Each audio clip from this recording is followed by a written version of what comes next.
dalam Renungan Harian Katolik, Renungan Provinsi MSC Indonesia. Saudara-saudaraku yang terkasih, hari ini merupakan perayaan peristiwa Maria menampakkan diri kepada Bernadette Soubirous di Lourdes, Prancis pada tanggal 11 Februari 1858. Bertepatan dengan perayaan ini, kita juga merayakan Hari Orang Sakit Sedunia. Untuk perayaan istimewa ini, Paus Fransiskus menulis pesan dengan judul "Rawatlah Dia, belas kasih sebagai reksa penyembuhan sinodal". Ya, rawatlah Dia dalam tanda petik maksudnya kepada orang-orang sakit. Dalam terang perjalanan sinode gereja, Paus Fransiskus mengundang kita untuk merefleksikan fakta bahwa justru melalui pengalaman kerapuhan dan penyakit, kita dapat belajar untuk berjalan bersama sesuai dengan cara Allah yang dekat, penuh kasih dan kelembutan. Paus mengatakan kepada kita dalam ensikliknya Fratelli Tutti bahwa kita tidak boleh acuh tak acuh terhadap penderitaan. Kita bisa lihat dalam Fratelli Tutti nomor 68, dan dia menyarankan agar kita membaca kembali perumpamaan tentang orang Samaria yang baik hati dalam Lukas bab 10 ayat 25 sampai dengan 37. Baginya hanya dibutuhkan perhatian sejenak, sebuah gerakan belas kasih dari dalam diri untuk menghilangkan kondisi kesepian dan pengabaian orang sakit di dunia saat ini. Dalam mencari bantuan orang lain untuk merawat orang sakit, orang Samaria meminta pemilik penginapan untuk merawatnya. Ya, hanya dengan bantuan, keberanian, dan inovasi kepada orang lain dalam perjumpaan tatap muka, kita dapat mengorganisir perawatan bagi orang sakit dalam semangat persaudaraan dan ketangguhan.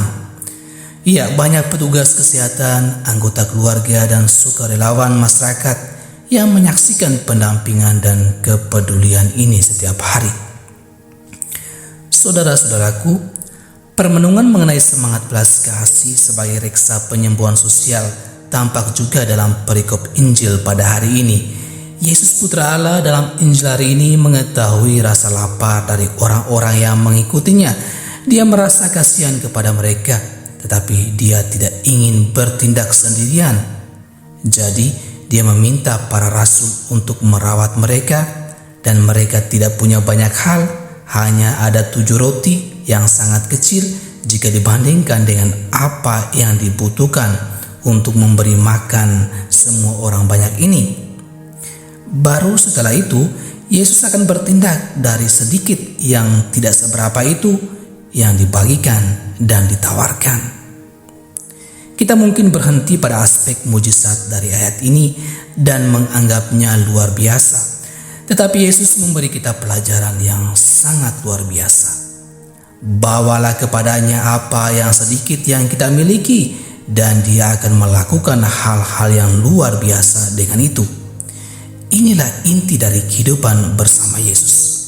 Tidak ingin melakukan semuanya sendiri, tidak menunggu sampai kita memiliki segalanya untuk memulai sesuatu, memberikan apa yang sedikit yang kita miliki dengan keyakinan bahwa Dia akan tahu bagaimana membuatnya menjadi besar. Hal ini berlaku untuk masalah material, tetapi juga berlaku untuk kapasitas kita dalam menghadapi misi yang ingin Dia percayakan kepada kita. Misi ini seringkali berada di luar jangkauan kita, dan jika kita melihat kapasitas manusiawi kita yang sederhana, kekuatan kita yang sederhana, kita seringkali merasa bahwa kita tidak akan pernah berhasil. Karena bukan pada diri sendiri kita harus menaruh kepercayaan, tetapi kepada Yesus. Apakah kita memiliki iman bahwa Yesus dapat melakukan hal-hal besar di luar kelemahan kita sebagai manusia? Kita ini lemah, tetapi bersama Dia dan orang-orang di sekitar kita, kita dapat berjalan bersama menuju kepenuhan. Paus Fransiskus mengatakan bahwa Kita dipanggil untuk belajar, untuk benar-benar menjadi komunitas yang berjalan bersama, yang mampu untuk tidak membiarkan dirinya terkontaminasi oleh budaya penolakan.